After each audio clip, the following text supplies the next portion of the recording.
Okay. Alright, how y'all doing today? Today it's like I'm going to talk to you guys about swimming with sharks and why we should, and basically they're not as bad as we think that they are. And pretty much the way I first got started with it is by watching National Geographic. One of my favorite shows, they always show the sharks out there and how we are killing them, but even if National Geographic happens to take it out of context a little bit, and they portray them to be a lot worse than what they really are. Okay. So basically, the way that I sit there and I educated myself is I started with diving, and with the diving, eventually I got started looking inside programs that are actually protecting our reefs and oceans and stuff like that. And what I've learned about them is that, hey, you know what, it's like we are definitely cutting these guys down and we're hurting ourselves in the process. And sharks in themselves, what they do is like, they live in like 3 different areas. You have ones that are close to shore, intermediate areas, and what I'll call that between like 300 feet and above. And then you have the ones that are pelagic, that are swimming out in the really deep ocean. Now, the thing is, though, most of our aggressive sharks don't even come close to shore, so chances of us having an encounter with them are quite minimal. There's over like 400 different species of sharks that swim around, and there's only like about a handful that give us any kind of hazard towards us. And a lot of those are pretty much can be avoided. And at the rate that we're actually killing the sharks and stuff like that, it's like, if you were to flip it around, so we kill about 400,000 sharks per like one incident we have. And what I mean by incident is if you sit there, like let's say you get a nick or a scratch or an abrasion, you guys had contact when out there, that would, if you got even deaths and stuff like that, it's much smaller. You'd have a much higher chance of getting killed by like a car accident, bike accident, walking accident, getting hit by a car on the beach. So like, we'll take like Waikiki for example. In Waikiki, when out there, it's like, we have about 25 people a year that get killed by cars trying to cross the road. As for over there, they have 0 to 1 or 2 very high records, maybe 4 instances with sharks. So that is considered a very high shark area. So basically, it's just like we are wiping them out. Sharks are also pretty slow to reproduce and stuff like that, so we can't keep up with them. And so there are things that we can do. Basically, our interactions with sharks and stuff like that is really more of a mistaken identity. With mistaken identity and stuff like that, what we do a lot of times is we get ourselves in a situation.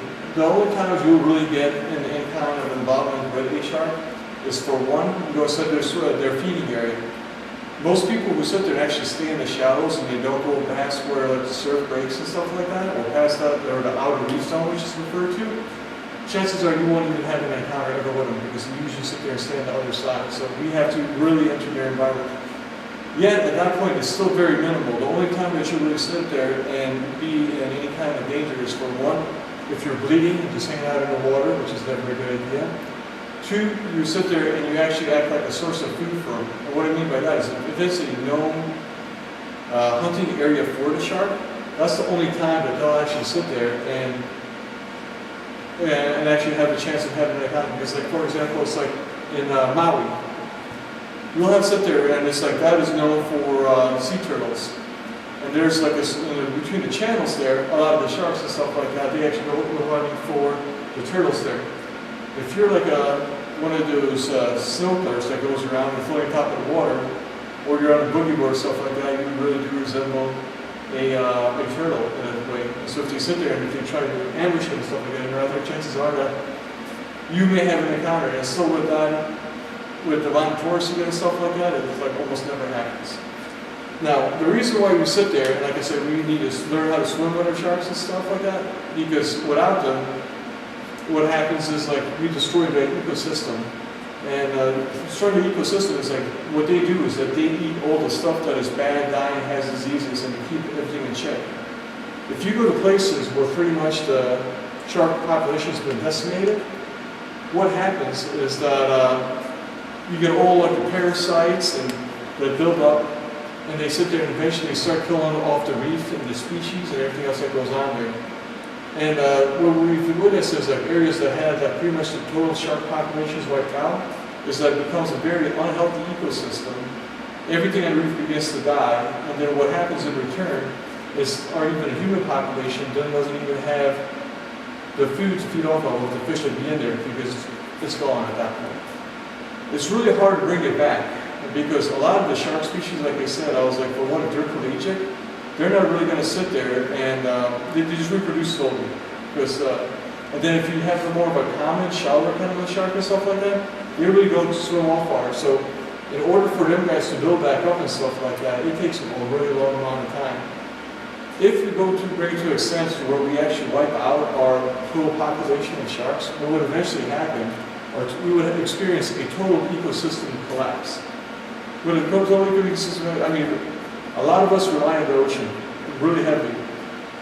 Majority of their population feeds off of it. So basically, if we do not learn how to swim with the sharks and become one of them and accept them and get away from like what Hollywood kind of portrays to us, then we are basically about ready to spell our own doom in a way as well. Ways that we can sit there and prevent that is like, hey, we can sit there and take the governments, we can influence them by saying, hey, not buying their fin products, making sure that there's like sanctions held up against people who actually do collect them, and don't pollute the environment, and overall just be one with them. I mean, they are part of our ecosystem. If they were to sit there and try to sit there and actually hunt us, we would be in some serious trouble. So one, they're not dangerous. Two, when out there, it's like I said, it's critical for us because, like I said, it's like if we kill them off, we kill ourselves. So I hope that sits there and persuade you guys that sharks are good. You keep them around, and like I said, encourage others to sit there and actually protect them because, like I said, it is good for us. So, any questions? Do you like shark? Shark lover? Friend of a shark? Excellent. So we got.